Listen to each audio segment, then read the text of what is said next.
ఏ రకమైన భయము పెట్టుకోకుండా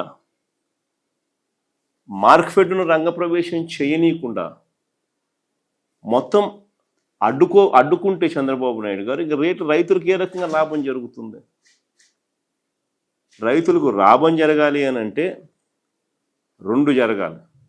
ఒకటి, మార్కెట్ రంగప్రవేశం చేసి గవర్నమెంట్ రైతుల తరపున నిలబడడానికి సీరియస్గా ఉంది అన్న మెసేజ్ పోవాలా. రెండోది, ఎవరైతే లైసెన్స్దారులు ఉన్నారో వాళ్ళందరికీ లైసెన్సులు ఎందుకు ఇచ్చినారు? వాళ్ళందరూ పలానా రేటుకు కొనుక్కుంటాము, ఇంత పంట మీరు వేయండి అని చెప్పి వాళ్ళు చెప్పిన నేపథ్యంలోనే రైతులందరూ కూడా పంట వేసినారు. ఇంత క్వాంటిటీ మేము కొనుక్కుంటాము, ఇంత క్వాంటిటీకి మీరు వేయండి అని వాళ్ళు చెప్తేనే కదా మనం పంట కూడా వేసినాం. మరి వాళ్ళు చెప్పిన ఆ క్వాంటిటీ కొనుగోలు చేస్తామని చెప్పి అష్యూరెన్స్ ఇచ్చిన క్వాంటిటీ కూడా మనకు రైతులకు నష్టపోకుండా లాభం వచ్చే రేటుకు వాళ్ళు కొనుగోలు చేయాలి కదా. అది వాళ్ళ నైతిక బాధ్యత కదా. ఆ బాధ్యతను వాళ్ళు విస్మరించినప్పుడు ప్రభుత్వం చూస్తూ ఊరుకోదు. ఈ రకంగా సిండికేట్ ఫామ్ అయితే ప్రభుత్వం ఒప్పుకోదు, ఈ రకంగా సిండికేట్ ఫామ్ అయితే ప్రభుత్వం చూస్తూ ఊరుకోదు అన్న సంకేతం ఎప్పుడైతే ఇవ్వగలుగుతామో అప్పుడే ఇది బ్రేక్ అవుతుంది. అప్పుడే ఈ సిండికేట్ వ్యవస్థ అన్నది బ్రేక్ అవుతుంది. అప్పుడే రైతులకు అన్నది న్యాయం జరుగుతుంది. చంద్రబాబు నాయుడు గారి ఆధ్వర్యంలో ప్రభుత్వం నడుస్తూ ఉన్నప్పుడు ఎప్పుడు జరగదు. 5 సంవత్సరాలు వరుసగా పక్కన తెలంగాణకు 100 మీటర్ల దూరంలో మన ఆంధ్ర ఉంది. పక్కన తెలంగాణలో ఆయిల్ ఎక్స్ట్రాక్షన్ రేట్ 18.9% ఉంటే ఆంధ్రాలో ఆయిల్ ఎక్స్ట్రాక్షన్ శాతము 14% చిల్లర పెడతారు. క్లియర్ కట్గా 100 మీటర్లు అవుతున్న ఒక ఫ్యాక్టరీలో ఆ మేరకు ఆయిల్ ఎక్స్ట్రాక్షన్ రేటు బెటర్గా పెట్టి రైతులకు బెటర్ రేట్ అక్కడ వస్తూ ఉన్నా, ఆంధ్రాలో 5 సంవత్సరాలు చంద్రబాబు నాయుడు హయాంలో ఆయిల్ ఎక్స్ట్రాక్షన్ పర్సంటేజ్ తగ్గించి రైతులు నష్టపోయేలా చేసినాడు. పట్టించుకునే నాతులు లేడు. తెలిసినా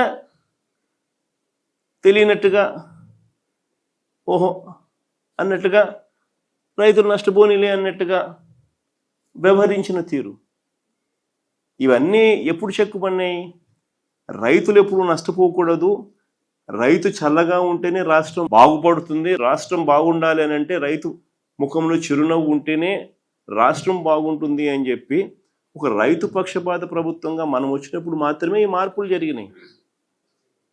మనం వచ్చినప్పుడు మాత్రమే ఆయిల్ పామ్లో ఆ వ్యత్యాసాన్ని తీయడం అయితేనేమి, మార్పు చేసి ఆయిల్ పాములో రైతులకు మనం వెంటనే ఆ సంవత్సరం రైతులు నష్టపోయిన వాళ్లకు దాదాపుగా 90 కోట్ల రూపాయలు మనం డబ్బులు ఇచ్చి రైతులకు అండగా నిలబడడం అయితేనేమి ఒక మెసేజ్ పంపించినాం.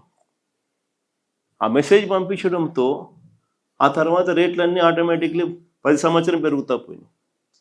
దాదాపుగా 3,000 కోట్ల రూపాయలు ప్రభుత్వం తరపు నుంచి మార్కెట్ ఇంటర్వెన్షన్ ఫండ్ తీసుకొచ్చి ఆ 5 సంవత్సరాలలో రైతుల తరపున 7,800 కోట్లు మనం ఖర్చు చేసినాం మార్కెట్లో కాంపిటీషన్ క్రియేట్ చేసేందుకు. ప్రతి ఆర్బీకేను ఒక కేంద్రంగా ప్రకటించి ప్రతి జిల్లాలోనూ జాయింట్ కలెక్టర్ను జేసీని మార్క్ఫెడ్ జాయింట్ ఎండీగా ప్రకటించి ప్రతి ఆర్బీకేలోనూ ఏకంగా ఎంఎస్పి మినిమం రేట్లు గిట్టుబాటు రేట్లు ఇవి ఈ పంటలకు అని చెప్పి ఏకంగా ఒక బోర్డు పెట్టి ఆ బోర్డులో మినిమం రేట్లు ఇంత అని చెప్పి రాసి ఆ రేట్ల కన్నా తక్కువ రేట్లకి ఏదైనా పడిపోతే వెంటనే ఆర్బీకే పరిధిలో ఉన్న ఆర్బీకే అసిస్టెంట్ అగ్రికల్చరల్ గ్రాడ్యుయేట్ వెంటనే తను అలర్ట్ సిగ్నల్ ఇచ్చేట్టుగా ఆ అలర్ట్ సిగ్నల్ సీఎం యాప్ని continuous monitoring of agricultural price and procurement అని చెప్పి ఒక సీఎం యాప్ని యాక్టివేట్ చేసి జాయింట్ జేసీని దాంట్లోకి మార్కెట్ జాయింట్ ఎండీగా చేసి వాళ్ళను కూడా దాంట్లో భాగస్వామిని చేసి ఆ ఆర్బీకే పరిధిలోనే ఎప్పుడైతే పంట పడిపోతే ఆ ఆర్బీకే పరిధిలోకి జేసీ ఎంటర్ అయ్యి అక్కడనే కొనుగోలు చేసి రేటు కాంపిటీషన్ క్రియేట్ చేసే పరిస్థితి గతంలో చేసినాం. కాబట్టి ఆ చేసే ప్రక్రియలో ఏకంగా 7,800 కోట్లు మనం ఖర్చు చేసినాం. కాబట్టి ఏ పంటకు రైతు ఆ రోజు నష్టపోలా.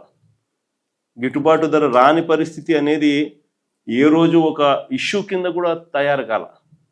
కాకమునిపే వెంటనే ప్రభుత్వం ఇంటర్వ్యూన్ అయ్యేది, వెంటనే రేట్లలో కాంపిటీషన్ వచ్చేది, వెంటనే రేట్లు పెరిగేటివి, వెంటనే గవర్నమెంట్ ఇంటర్వ్యూన్ అయ్యేది. గవర్నమెంట్ తోడుగా ఉందన్న భరోసా ఎప్పుడైతే మార్కెట్లోకి వెళ్ళిపోయిందో ఆటోమేటిక్లీ ప్రతి పంటకు రేట్లు వచ్చేటివి. ఈరోజు ఆ పరిస్థితి పూర్తిగా సన్నగిల్లిపోయింది.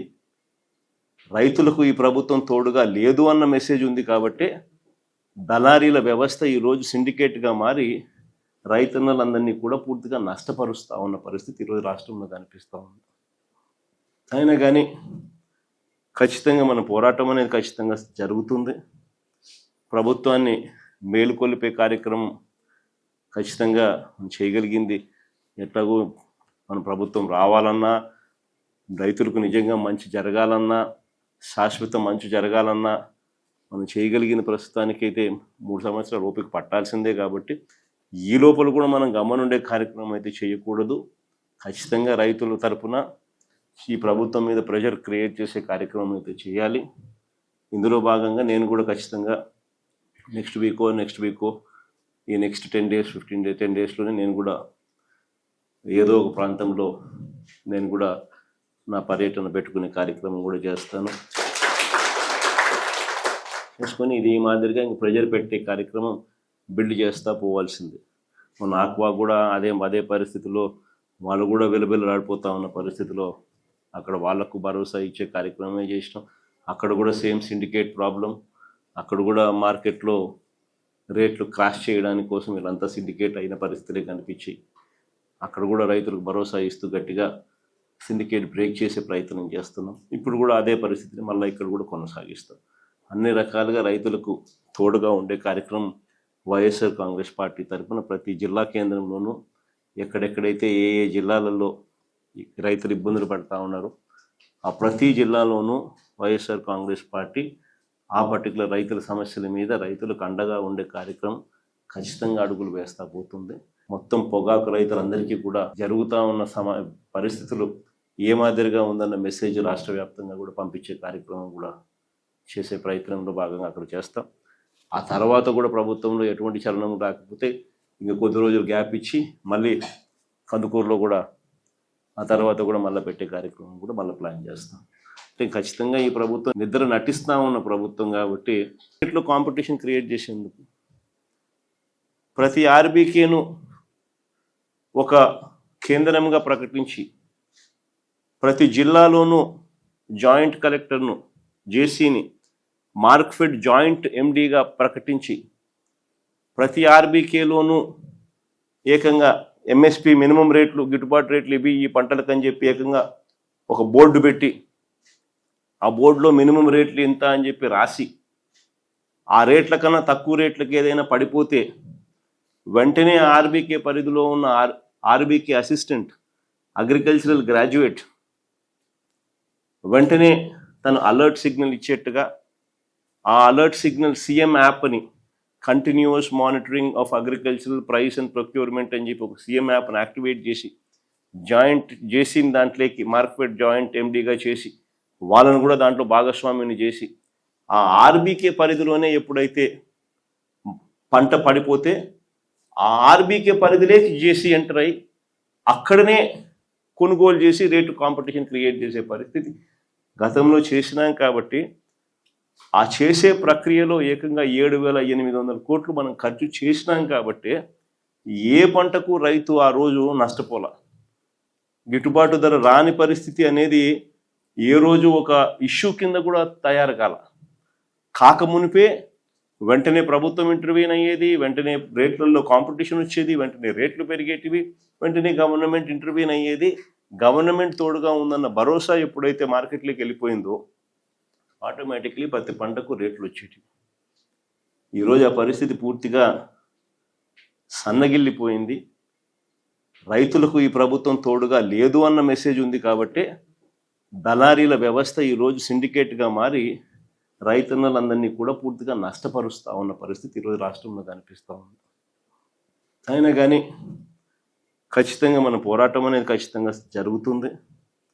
ప్రభుత్వాన్ని మేలుకొల్పే కార్యక్రమం ఖచ్చితంగా చేయగలిగింది.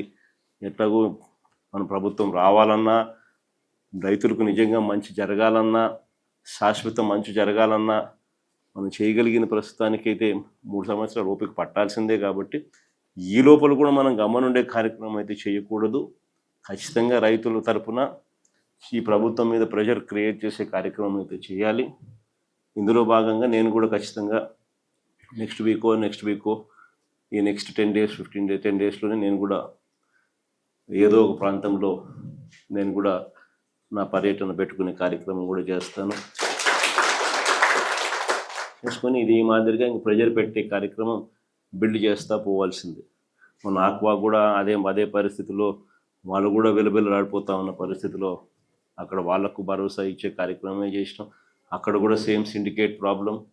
అక్కడ కూడా మార్కెట్లో రేట్లు క్రాష్ చేయడానికి కోసం వీళ్ళంతా సిండికేట్ అయిన పరిస్థితులే కనిపించి అక్కడ కూడా రైతులకు భరోసా ఇస్తూ గట్టిగా సిండికేట్ బ్రేక్ చేసే ప్రయత్నం చేస్తున్నాం. ఇప్పుడు కూడా అదే పరిస్థితిని మళ్ళీ ఇక్కడ కూడా కొనసాగిస్తాం.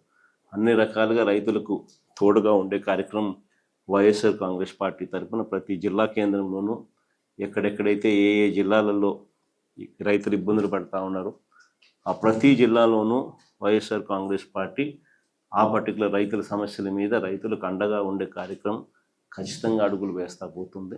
మొత్తం పొగాకు రైతులందరికీ కూడా జరుగుతూ ఉన్న పరిస్థితులు ఏ మాదిరిగా ఉందన్న మెసేజ్ రాష్ట్ర వ్యాప్తంగా కూడా పంపించే కార్యక్రమం కూడా చేసే ప్రయత్నంలో భాగంగా అక్కడ చేస్తాం. ఆ తర్వాత కూడా ప్రభుత్వంలో ఎటువంటి చలనం రాకపోతే ఇంకా కొద్ది రోజులు గ్యాప్ ఇచ్చి మళ్ళీ కందుకూరులో కూడా ఆ తర్వాత కూడా మళ్ళీ పెట్టే కార్యక్రమం కూడా మళ్ళీ ప్లాన్ చేస్తాం. అంటే ఖచ్చితంగా ఈ ప్రభుత్వం నిద్ర నటిస్తూ ఉన్న ప్రభుత్వం కాబట్టి